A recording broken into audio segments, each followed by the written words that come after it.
Bom dia, irmãos. Nós vamos estar aqui reunidos mais uma vez para gravar nossa aula da Escola Bíblica Discipuladora.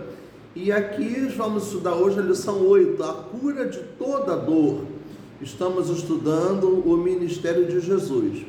Aqui ao meu lado está a professora Jália. Eu vou pedir para que ela ore, iniciando essa aula de hoje, tá? Depois, irmão, nós vamos estar fazendo a leitura em João, capítulo 3, tá? Oremos então com a professora Jália. Senhor nosso Deus, nós estamos agradecidos porque temos a oportunidade de estarmos aqui na Tua casa. E viemos aqui, Senhor, para trazer-Te o nosso louvor, a nossa adoração e para ouvir a Tua palavra. Nós queremos Te pedir nesta hora que Tu venhas nos abençoar, nos trazer sabedoria para que possamos viver de acordo com aquilo que Tu nos ensina. Nós oramos assim em nome de Jesus. Amém. Amém. Cura, milagre, sim. Cura, milagre, tudo isso são temas muito atuais nos nossos dias. Cura, milagres. E estudando sobre Jesus, sobre o ministério de Jesus, nós não temos como deixar de falar, deixar de tratar desses temas de cura, de milagres, porque Jesus operou curas, operou milagres, né? Então nós vamos estar fazendo a leitura nas nossas Bíblias, no Evangelho segundo João, capítulo 3. A revista nos sugere os versículos 1 e 2, mas a nossa leitura vai um pouco além, tá? Para podermos ter uma ideia melhor formada sobre o tema, para podermos estar mais inteirados com o contexto daquilo que estamos estudando. Começaremos João 3 a partir do versículo 1, mas vamos ler até o versículo 21. Tá? Então, faremos essa leitura de forma responsiva. Tá? Os irmãos vão ler o versículo par e eu vou ler o versículo ímpar. Leiamos então o título dessa lição: Jesus instrui Nicodemos acerca do novo nascimento.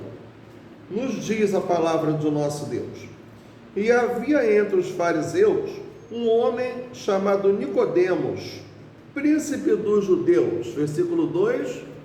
Este estudante à noite e dizia-se: Abri, sem saber que és vindo de Deus, porque ninguém pode fazer esses sinais lá fazes, se Deus não promover. Jesus respondeu e disse-lhe: na verdade eu te digo que aquele que não nascer de novo não pode ver o reino de Deus. Disse-lhe Nicodemos: como pode um homem nascer sendo velho? Porventura pode tornar a entrar no ventre de sua mãe e nascer? E Jesus respondeu: na verdade eu te digo que aquele que não nascer da água e do Espírito não pode entrar no reino de Deus. O que é nascido da carne é carne, e o que é nascido do Espírito é Espírito. Não te maravilhes de ter dito, necessário vos é nascer de novo. O O vento vento sopra onde quer e ouve a sua voz, mas não sabes de onde vem, nem para onde vai. Assim é todo aquele que é nascido do Espírito. Nicodemos respondeu e disse-lhe: como pode ser isso? Jesus respondeu e disse: Tu és mestre de Israel e não sabes disso? Na verdade eu te digo que nós dizemos o que sabemos e testificamos o que vimos, e não aceitais o nosso testemunho. Se vos detestes e não credes, como crereis falar Ora, ninguém subiu ao céu senão o que desceu do céu, o Filho do Homem que está no céu. E como Moisés levantou a serpente no deserto, assim importa que o Filho do Homem seja levantado, Para que todo aquele que nele crê não pereça, mas tenha a vida eterna. porque Deus amou o mundo de tal maneira que deu o seu Filho unigênito, para que todo aquele que nele crê não pereça, mas tenha a vida eterna. Porque Deus enviou o seu Filho ao mundo, não para que condenasse o mundo, mas para que o mundo fosse salvo por ele. Quem crê nele não é condenado, mas quem não crê já está condenado, porquanto não crê no nome do unigênito Filho de Deus.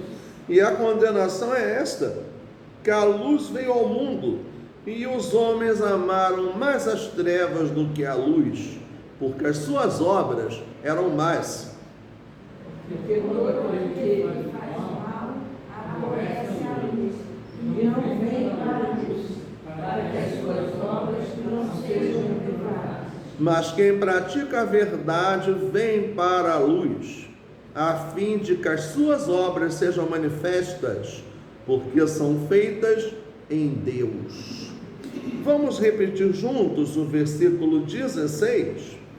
Porque Deus amou o mundo de tal maneira que deu seu Filho unigênito, para que todo aquele que nele crê não pereça, mas tenha a vida eterna. Amém. Nós vemos então que Jesus veio para trazer vida, luz, salvação, para trazer a cura de toda dor, não querendo trabalhar uma ideia do evangelho ou da teologia da prosperidade, de que só fala de coisas boas. Não é essa a nossa pregação, não é esse não é essa a nossa prática. Os milagres são manifestações da parte do Senhor. Estamos na página 39 da revista, lição 8. Os milagres são manifestações da parte do Senhor, que evidenciam o seu poder, autoridade, divindade e missão. Eu quero chamar a atenção aí para duas palavras, mais de duas. Uma delas é evidencia. No verso 2, nós lemos o seguinte: porque ninguém pode fazer estes sinais que tu fazes. Está falando com Jesus. De que maneira? Se Deus não for com ele. Jesus fazia aqueles sinais com a aprovação de Deus, porque Deus permitia, Deus fazia porque Deus deixava que ele fizesse, aprovava aquilo que ele fazia. E outra coisa que você falou aí, agora não me lembro mais o que é, deixa para lá. Tá. Lembrando, você depois coloca, né?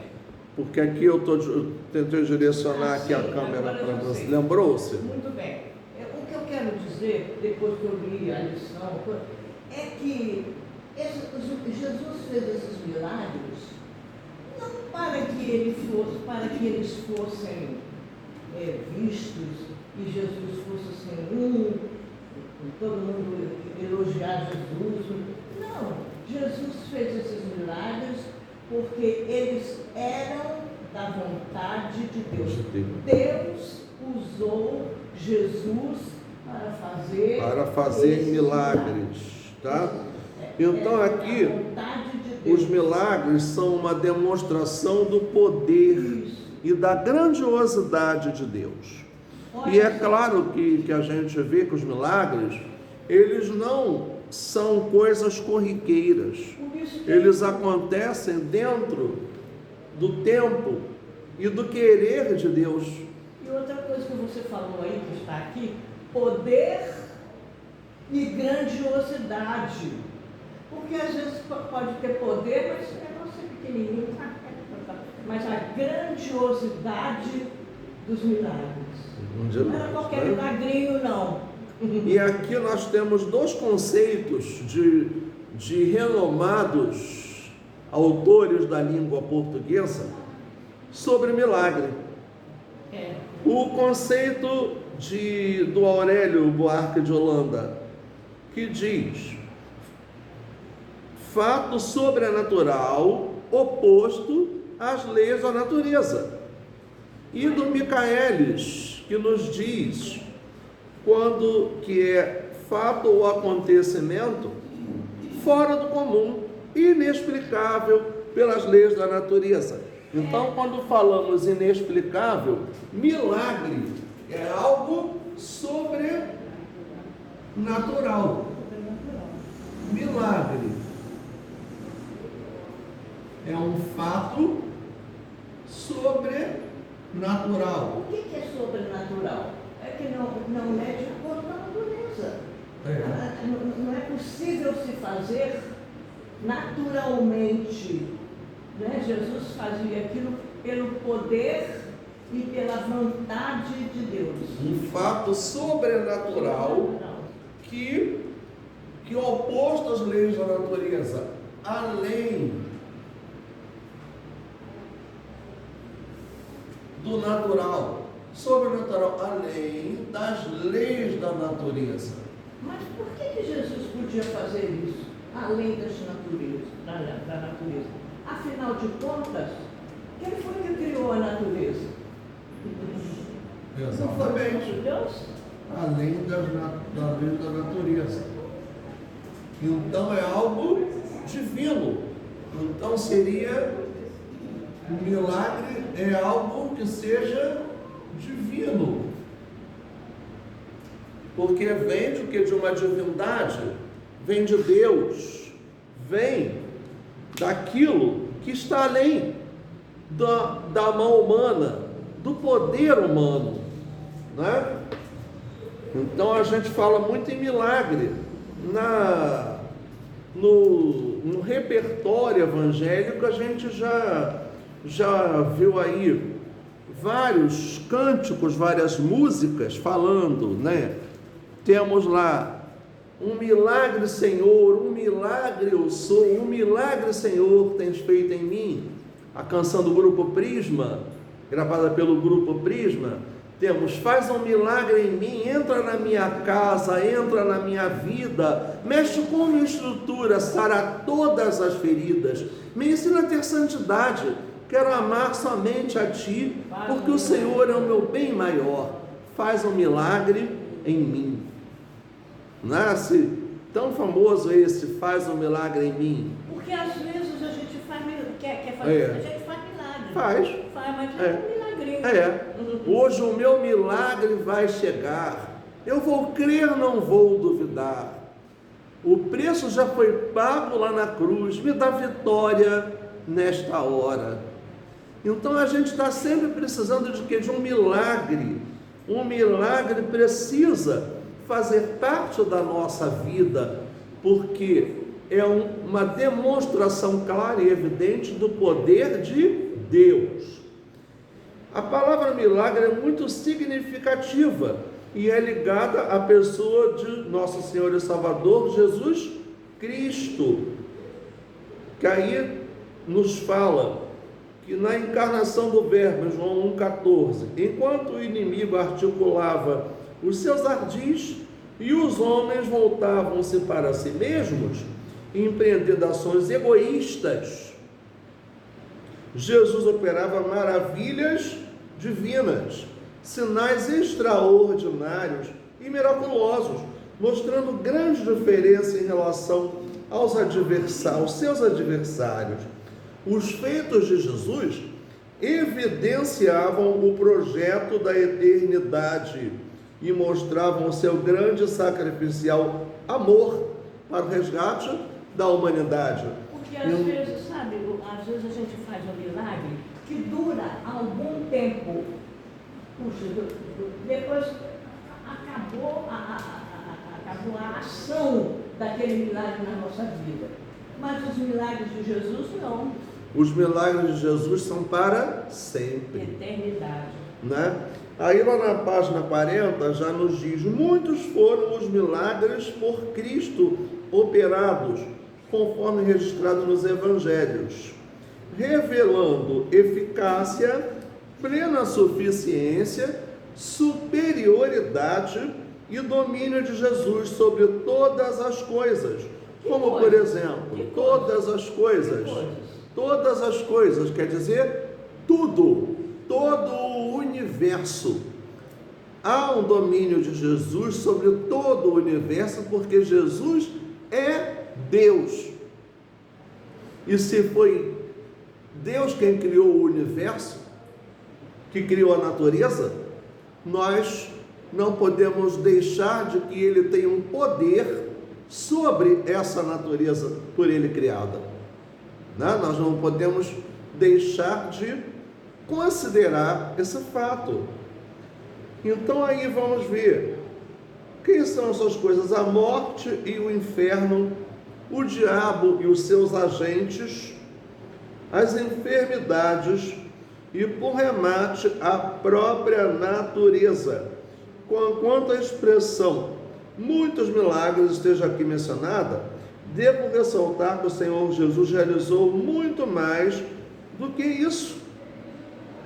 Foi além do que foi registrado nos evangelhos à luz de João 21, 25. Vamos ler João 21, 25? O que nos diz João 21, 25, né? Sobre os milagres operados por Jesus. Você observa, Né? que eram milagres que o homem não pode realizar. Não é o homem que pode fazer um milagre sobre a morte. Há, porém, ainda muitas outras coisas que Jesus fez. E se cada uma das quais fosse escrita, cuido que nem o mundo todo poderia conter os livros que se escrevessem. Então esse é o último versículo do Evangelho segundo João, falando dos grandes milagres, dos inúmeros, incontáveis milagres operados por Jesus no seu ministério.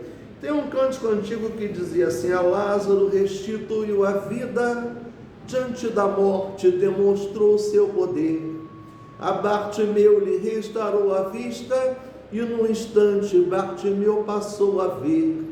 Alimentou mulheres e crianças, e homens famintos se fartarem ele fez. Andou por sobre o mar encapelado, e a Deus leprosos curou todos de uma vez. Eu creio assim, assim será, pois Jesus Cristo não mudou nem mudará. É um cântico antigo, né? Que normalmente eu ouvia sempre na rádio evangélica, na rádio Melodia, ou na rádio El Shaddai, né?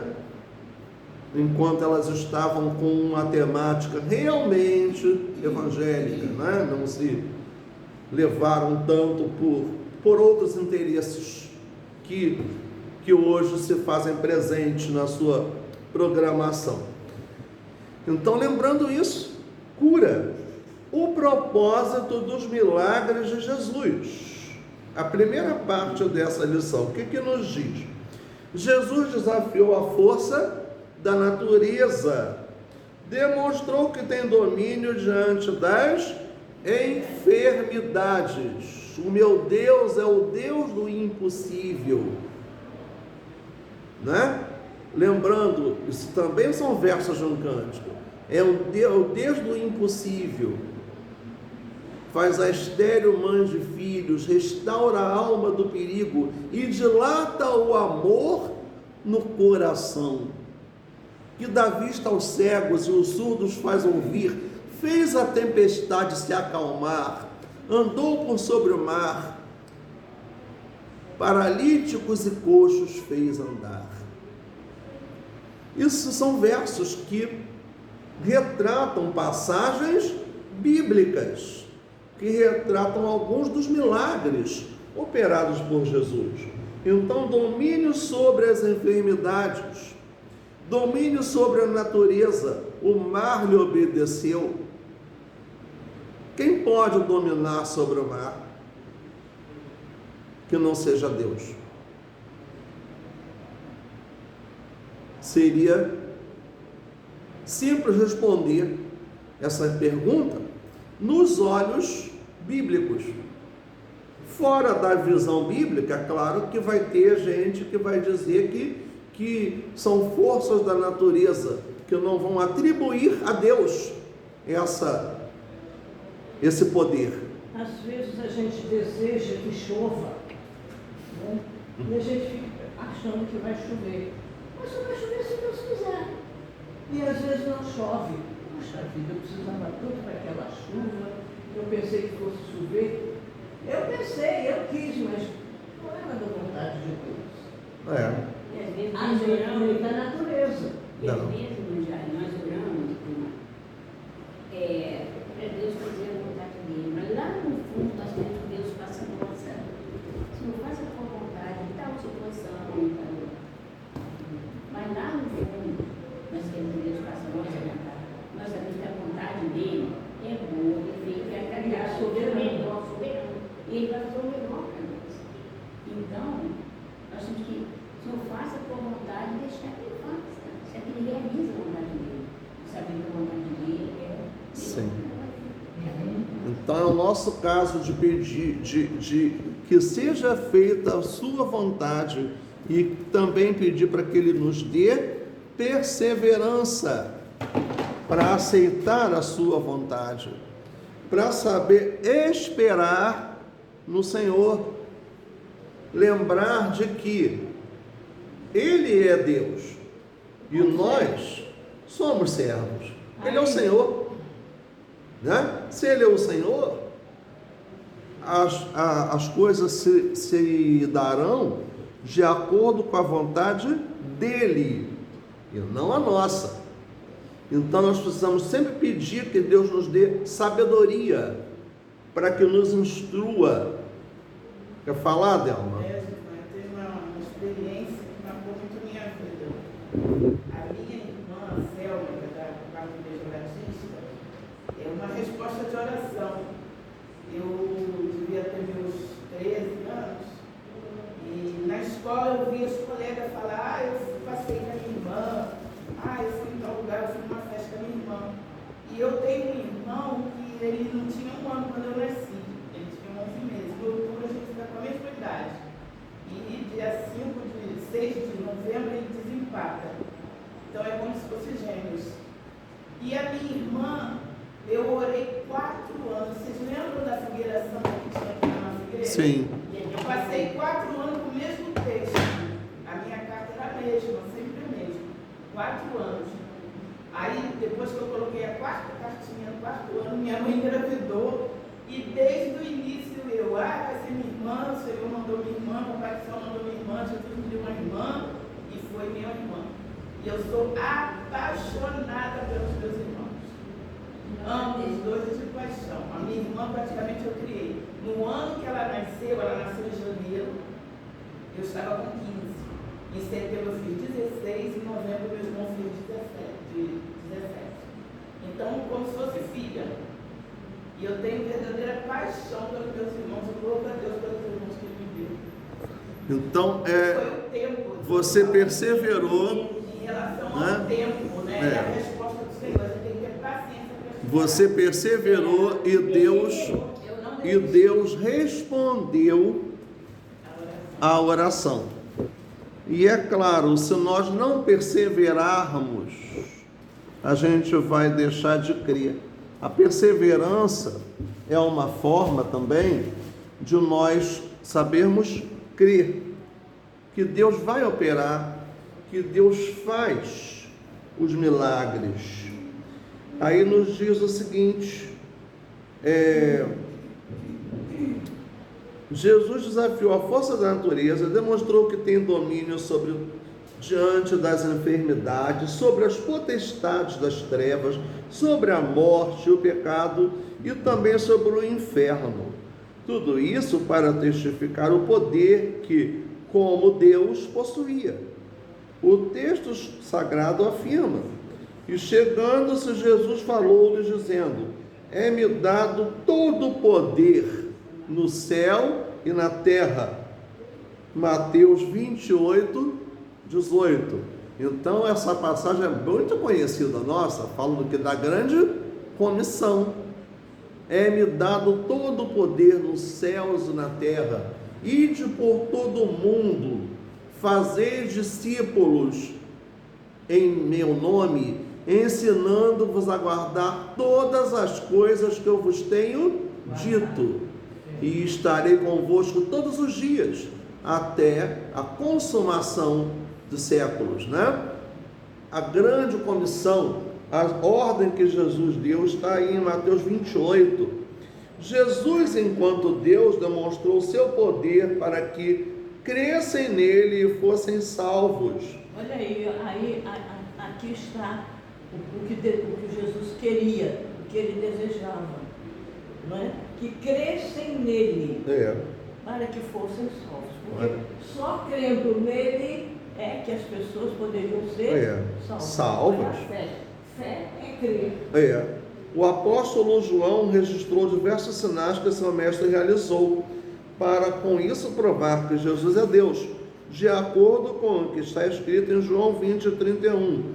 Mas estes foram escritos para que vocês creiam que Jesus é o Cristo, o Filho de Deus, e crendo tenham vida em seu nome.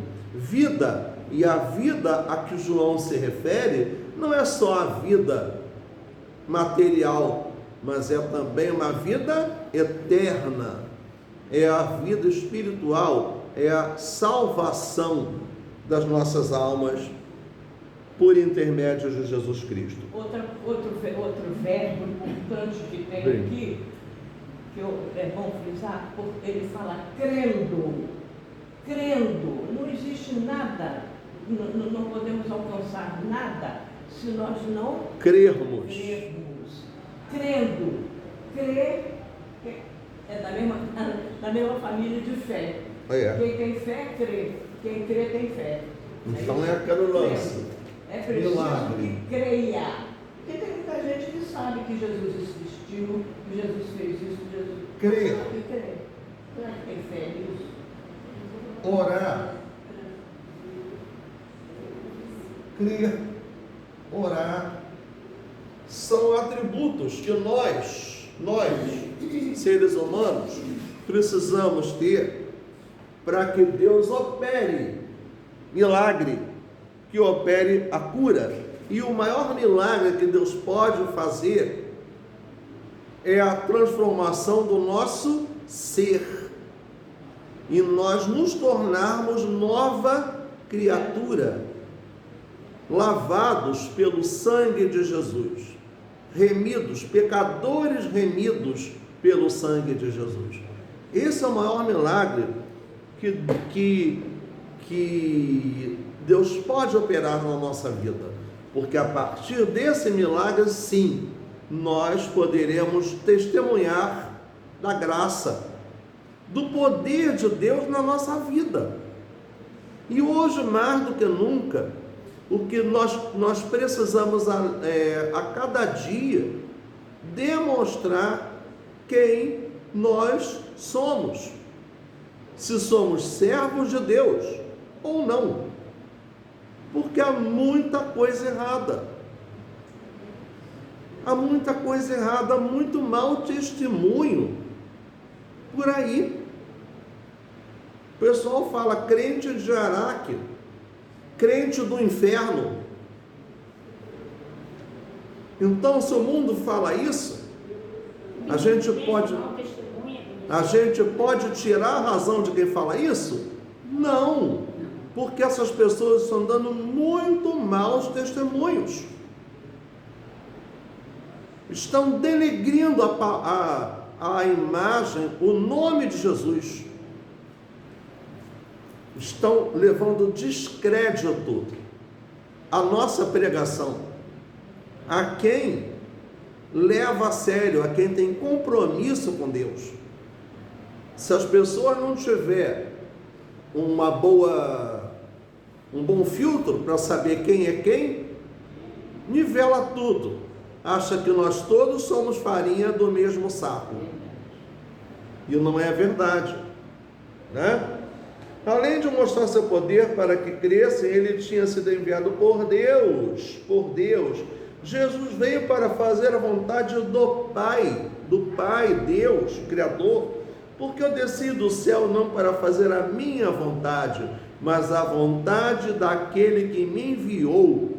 João 6:38.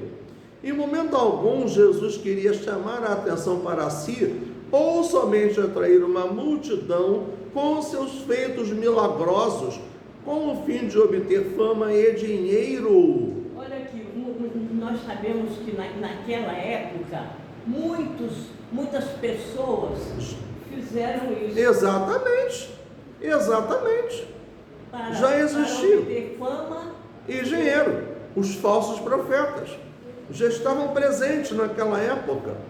As diferentes interpretações da palavra de Deus, os gnósticos, né, que já existia naquela época, que pregavam um evangelho muito diferente do evangelho real, né, colocando coisas permitidas que não eram aprovadas por Deus. Agora aqui eu também risquei aqui uma frase que diz o seguinte: Jesus fazia tudo aquilo, aí diz aqui, ele compadecia-se deles. Compadecia-se porque ele saciava a fome das pessoas, ressuscitou os mortos, mas jamais deixou de socorrer os necessitados e aflitos, pois compadecia-se deles. Jesus não ficou ao lado dos poderosos, Jesus ficou ao lado dos pobres, dos necessitados, daqueles que eram marginalizados pela sociedade, para poder ressocializar essas pessoas. Hoje, ressocializar. Então, o que ele quis mostrar para aquelas pessoas? O poder de Deus, que elas têm valor para Deus, mesmo que a sociedade os desprezasse, Deus não os desprezava, Deus os valorizava. Havia essa realidade, compadecia-se deles. O sofrimento e a dor das pessoas que o cercavam chamavam-lhe a atenção, e por isso ele sentia misericórdia e agia para socorrê-los.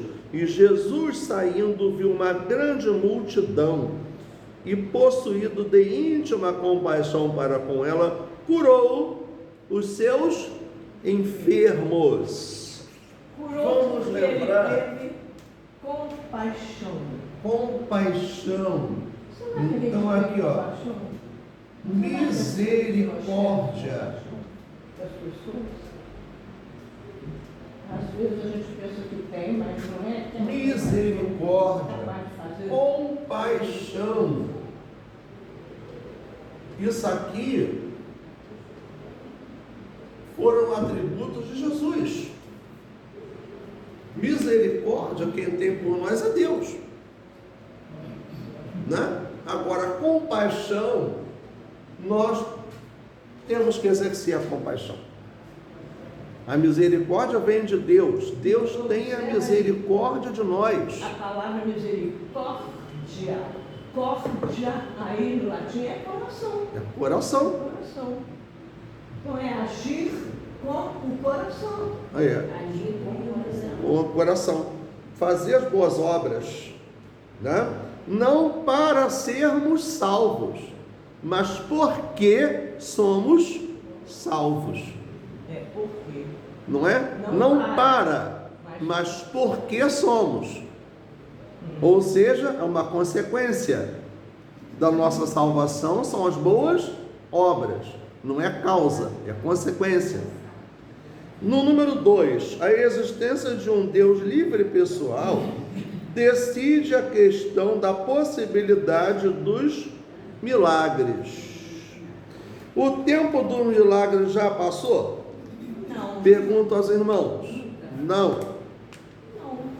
Não passou, não.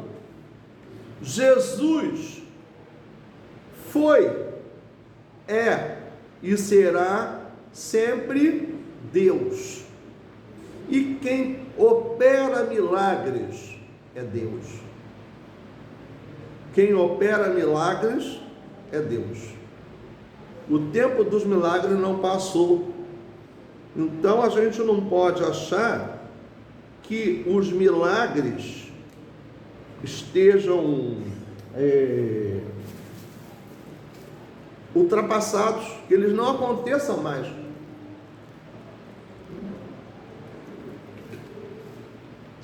Isso seria uma mentira, ou digamos, uma heresia, algo que atenta contra a divindade de Deus, algo que faz com que não reconheçamos o poder de Deus. Os milagres existem sim.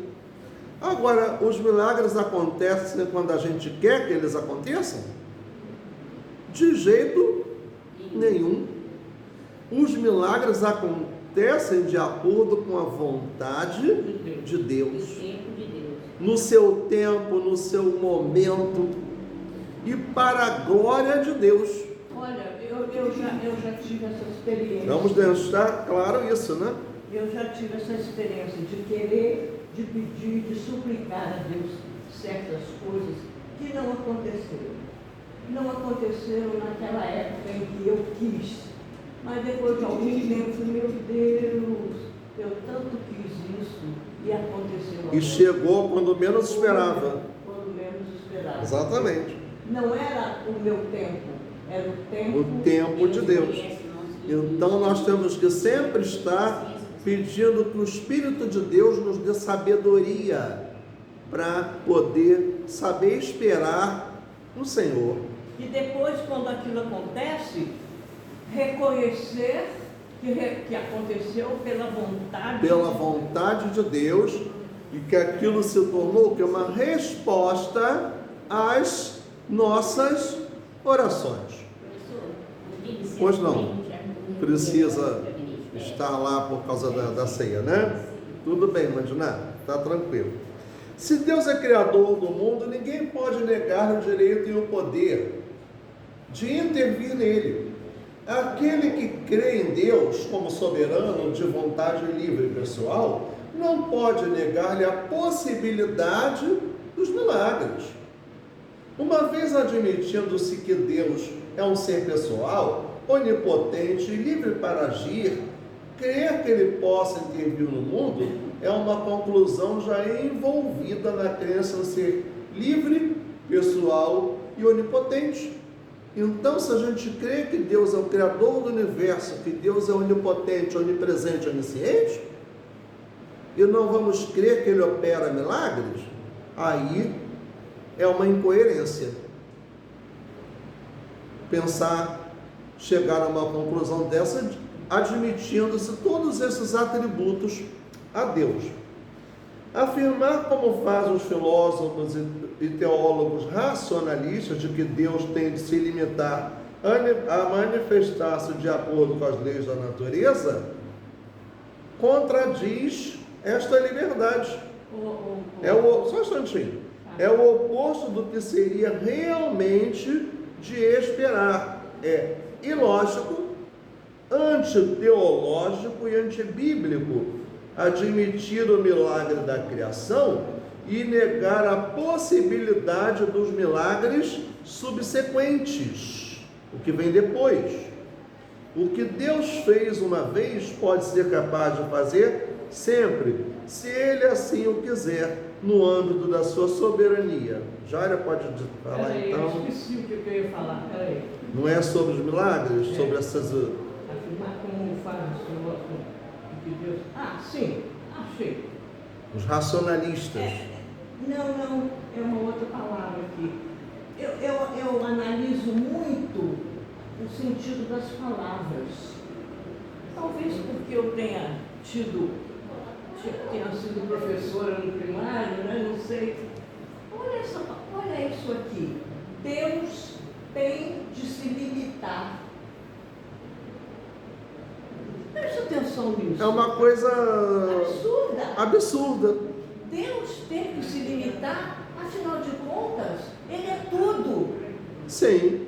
É a única, vamos até pessoa. É a única pessoa que não pode se limitar a nada. A nada, porque se Ele é soberano, Ele criou tudo. como é que Ele vai se limitar? Como é que Ele operou milagre no passado e não vai operar hoje em dia, no presente? Ele deixou de ser Deus? Se formos aceitar a ideia desses filósofos e teólogos racionalistas, nós estaríamos negando a ação de Deus no presente, negando o seu poder. Isso, o seu poder. Não é só a sua ação, não. Não é? É o seu Então, poder. nós mesmos estaríamos sendo muito incoerentes em orar para um Deus Que a gente não acredita que vai fazer. que não pode fazer nada, em achar que Deus não vai fazer aquele milagre porque aquilo está indo contra a lei da natureza, e o milagre é uma coisa sobrenatural. E afinal de contas, quem é A lei- o autor da natureza? Quem é o autor da natureza? Quem é o criador do universo? Então nós temos que ter em mente que determinadas ideias se contradizem completamente com o que nós cremos e com a própria palavra de Deus. Então a gente não pode se compactuar com ideias desse tipo. No item 3, a vontade soberana de Deus. Então, soberania de Deus. Soberania de Deus é um fato importantíssimo. Soberania de Deus. Então, soberania é o que? Um poder absoluto. Soberania significa poder.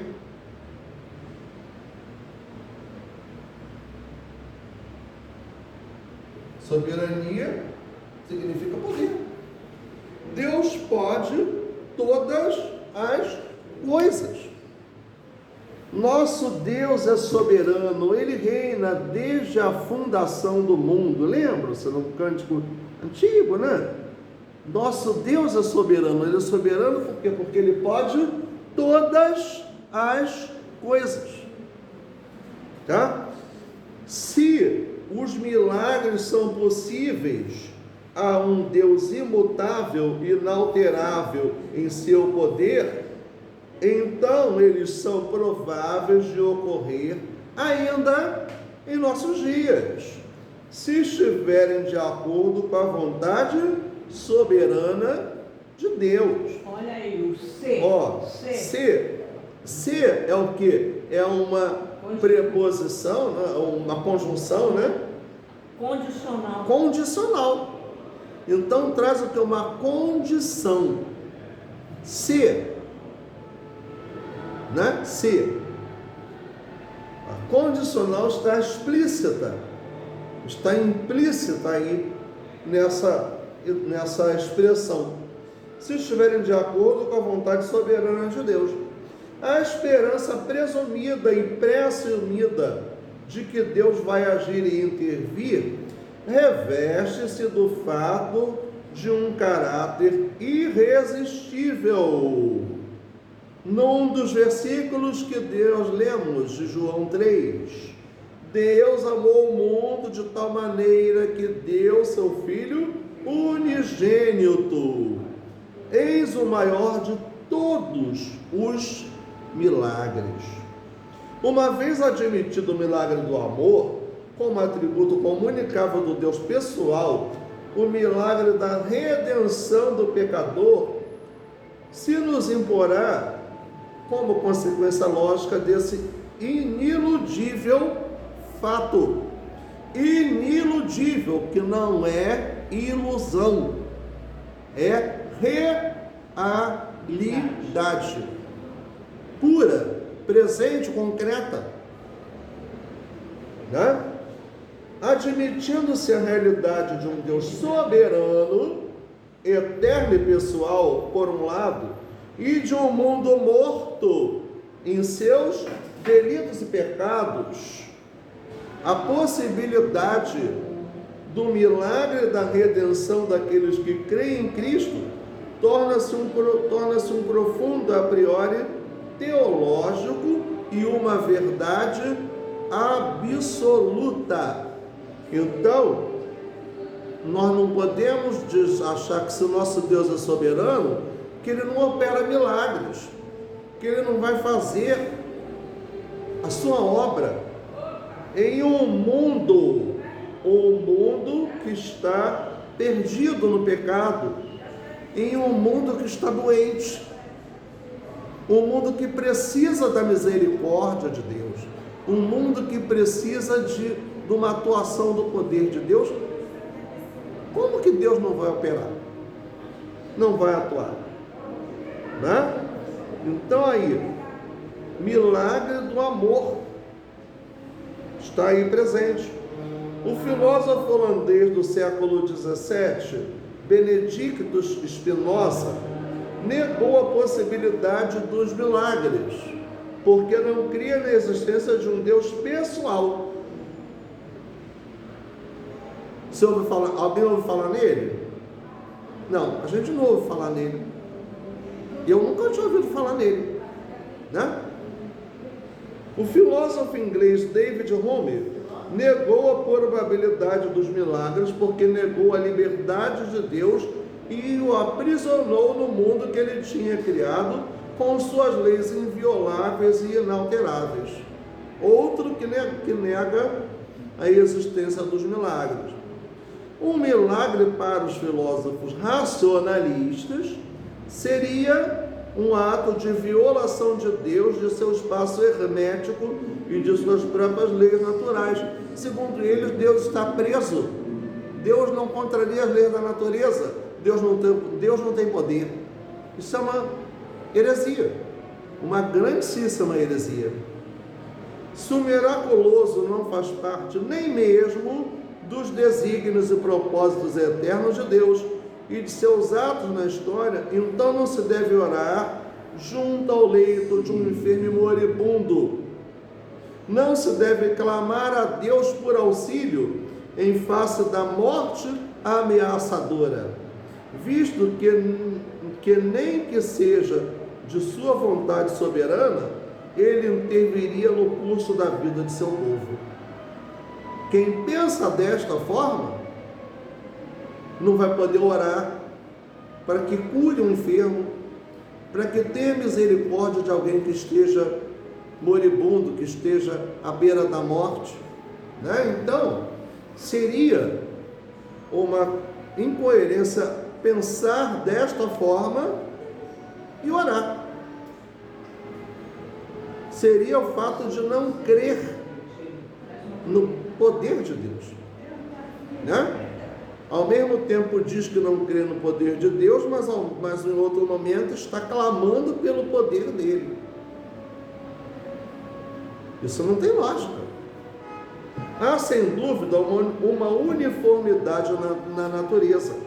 Há leis que governam a operação das causas secundárias no mundo físico. Todavia, isso não significa que Deus não possa deixar de lado as leis da natureza e não possa produzir um efeito extraordinário. Aí a resposta ao racionalismo, que não resulte de causas naturais. Quando Deus opera milagres, produz efeitos extraordinários, de maneira extraordinária.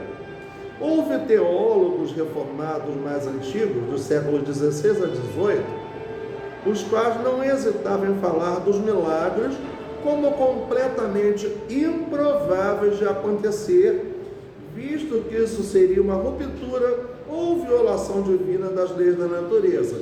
Mais uma vez, o que? A ideia racionalista. É porque você vê, se Deus é soberano, por que ele não poderia violar as leis da natureza se foram criadas por ele? Exatamente. É incoerente. É incoerente com a palavra de Deus afirmar-se uma coisa dessas, não é? Isso demonstra o quê? Desconhecimento da palavra de Deus e não reconhecimento do poder de Deus, da soberania de Deus. O Dr. Charles Hodge, em sua obra Conteúdo da Teologia, afirma: quando se há um milagre, as leis da natureza não são violadas, mas são superadas num determinado ponto, por uma superior manifestação da vontade de Deus. Olha aí a palavra superior, né? Sim, uma superior manifestação. Isso. Aí lá na página 42, continuando aí, as forças da natureza não são anuladas ou suspensas, não são apenas neutralizadas num ponto particular por um poder superior a elas. De quem? E de quem é esse poder? De quem? De Deus. Muita gente afirma que a natureza é o próprio Deus. A gente tem que defender isso. Mas Existe não é a natureza, não é. Deus criou a natureza. Não é? Ele é o Deus criador. Então, ele não é a natureza. Não, Ele Deus está acima da natureza. Deus está acima, exatamente. Deus é o criador da natureza, não é a natureza. Ele Né? não é a natureza. Ele é o Então a criador. gente vê aqui, ó, no item 4 e último, quanto aos milagres, os cristãos podem ser definidos como cessacionistas. Cessacionistas. Afirmam categoricamente que os milagres ocorridos no passado do povo de Deus é mais pertinente na igreja primitiva, não pode acontecer na presente era. Eu não acredito nisso. Então, cessacionistas são o quê? É uma ideia ultrapassada, é uma visão herética de Deus, que não aceita o poder de Deus manifestado. Cessacionistas. Contemporanistas. Afirma-se que os milagres que aconteceram no passado, fazem parte da fatualidade de Deus para a sua igreja e ainda podem acontecer se assim Deus o quiser. Então, qual é a nossa classificação? Contemporanistas. Que tudo que aconteceu pode acontecer. Pode acontecer. Se For da vontade de Deus. E tem também os normativistas, ó. Afirmam que os milagres acontecidos nos tempos bíblicos têm que necessariamente acontecer em nossos dias. Então a ideia dos normativistas é uma ideia muito radical. até perigosa. Não é? Perigosa. Vai acontecer sempre igual? Não. Porque quem decide é Deus. Não somos nós. Nós não podemos chegar e dizer, eu ordeno que seja isso, né? Não é essa palavra. Eu determino quem somos nós para determinar alguma coisa para Deus. Quem somos nós? Nós não somos ninguém, nada, para determinar alguma coisa para Deus. Porque aí, usar esta palavra significa desconhecer a soberania de Deus. Não sou eu quem determina. Nós não temos como determinar nada.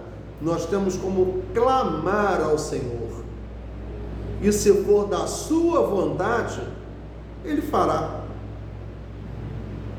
Porque nós somos servos. Ele é o Senhor. Nós não podemos, de jeito nenhum, perder a visão dessa hierarquia. Como é que De pode, que Deus está acima de nós. né, Giovanni? Gente líder do Evangelho, que usa essa expressão. É querer se autoafirmar, né? Não ouviu isso? Não ouviu isso? Eu determino. Eu determino. Ninguém pode determinar nada, não, porque para Deus não se determina. Deus é soberano. Você não determina nem a sua Então, vida. nós somos contemporanistas. Contemporanistas. Hoje você quer uma coisa, amanhã você quer outra, ou você não pode hoje, pode amanhã, não pode amanhã, não pode depois. Contemporanistas. Porque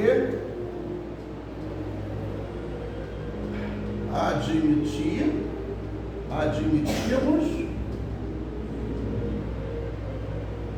a soberania.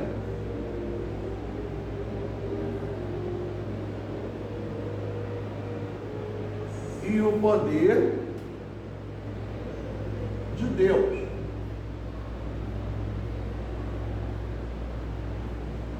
E, além de tudo, nós somos servos. Servos de Deus. Servos de Deus. Que é o Senhor.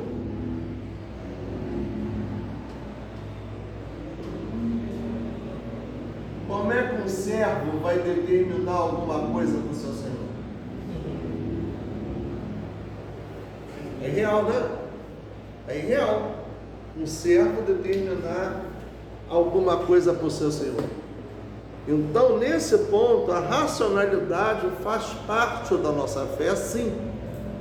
Mas é uma racionalidade baseada na Bíblia, Olha, é bom naquilo saber que Deus nos ensinou. É bom saber, saber que todo mundo sabe, que quando a gente fala de racionalidade, está falando de razão. Razão coisa.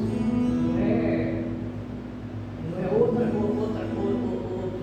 sentido senão esse. Racionalidade. Racionalidade, razão, aquilo que tem fundamento, Que pode ser feito. que pode ser feito. Então aqui, ó, para pensar e agir, como filhos de Deus e servos do Senhor Jesus, podemos afirmar com segurança as seguintes verdades: que os milagres não foram realizados por Deus de maneira acidental ou extemporânea. Não foram acidentais, aconteceram no tempo e no momento de Deus. Meu filho, me dá licença um pouquinho. Olha, é aquilo que eu falei, eu fico muito preocupada com a língua portuguesa, porque aqui, se a gente não parar um pouquinho e colocar mentalmente uma vírgula, ó, os milagres não foram realizados por Deus. Olha, leia tudo de uma vez. Ó, que os milagres não foram realizados por Deus. Olha só, mas aí não foram realizados por Deus de que maneira? De maneira, porque aí alguém que leia e não preste atenção nisso, vai dizer assim, então os milagres não foram realizados por Deus?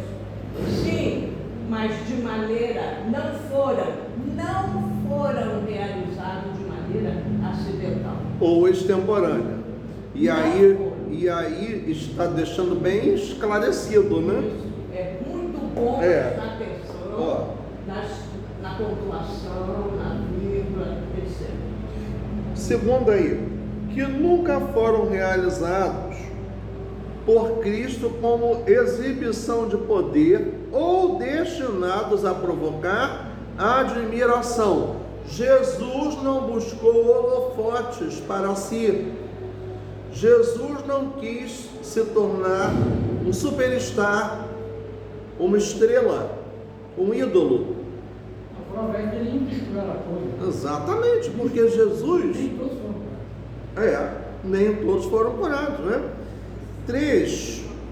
Que os milagres realizados pelo Senhor Jesus foram feitos atestatórios da sua messianidade e deidade, João 20, 30 e 31, de que ele era o Messias prometido, o Filho de Deus.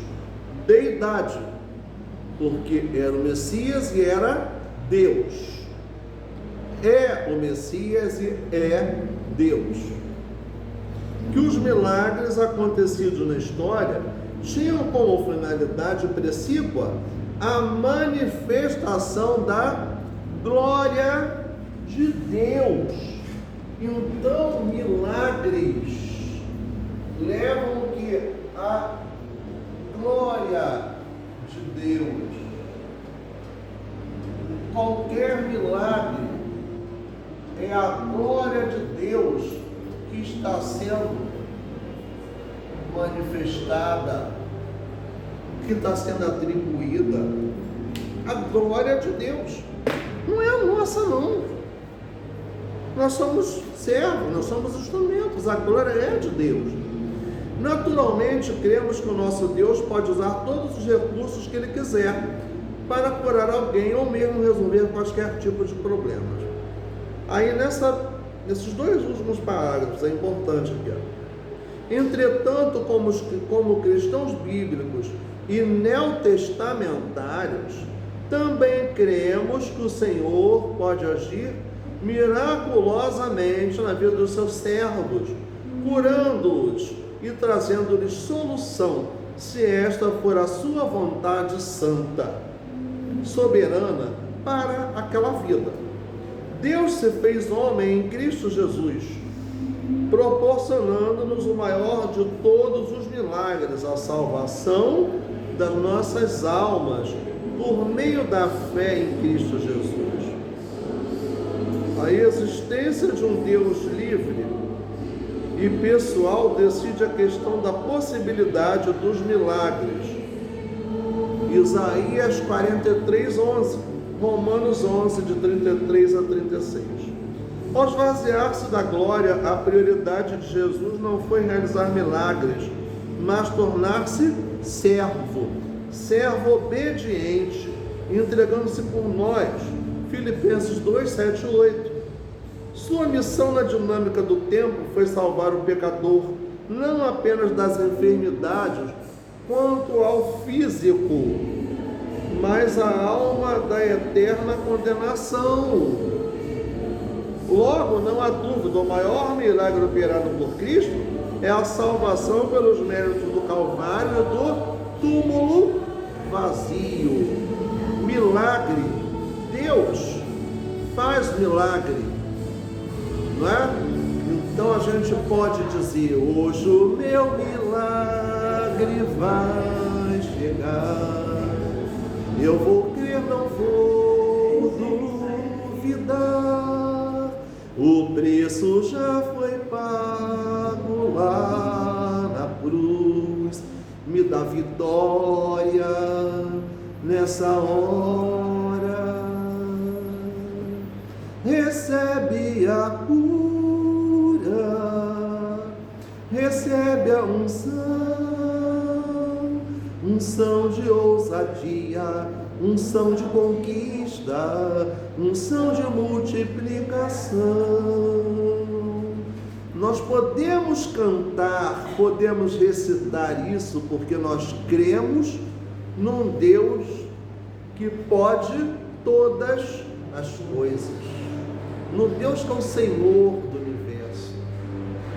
Oremos então agradecendo ao nosso Deus, encerrando a nossa aula, dando graças ao Senhor. Deus querido, muito obrigado pela tua misericórdia, pelo teu poder manifestado entre nós, Senhor. Deus, muito obrigado pela tua direção, porque pudeste, Senhor, usar a mim, a professora Jália e a todos os irmãos aqui presentes, Senhor, para crescermos na tua graça e no teu conhecimento. Agora, ó Deus, toma nas tuas mãos as nossas vidas, ó Pai, as nossas famílias. Meu Deus, tem misericórdia, Senhor. Toma o culto que nós vamos prestar a Ti, meu Deus. Senhor, abençoa-nos, ó Deus. Recebe o nosso louvor, a nossa adoração. Perdoa os nossos pecados, meu Deus, e dá-nos a cada dia sabedoria de vida, Senhor. Que o Teu Espírito venha nos instruir, venha nos orientar, Senhor Deus, para testemunharmos de forma clara e evidente, de forma real, da Tua graça, do Teu amor para conosco. Recebe nossa oração, meu Deus, em nome do Senhor Jesus. Amém. Amém.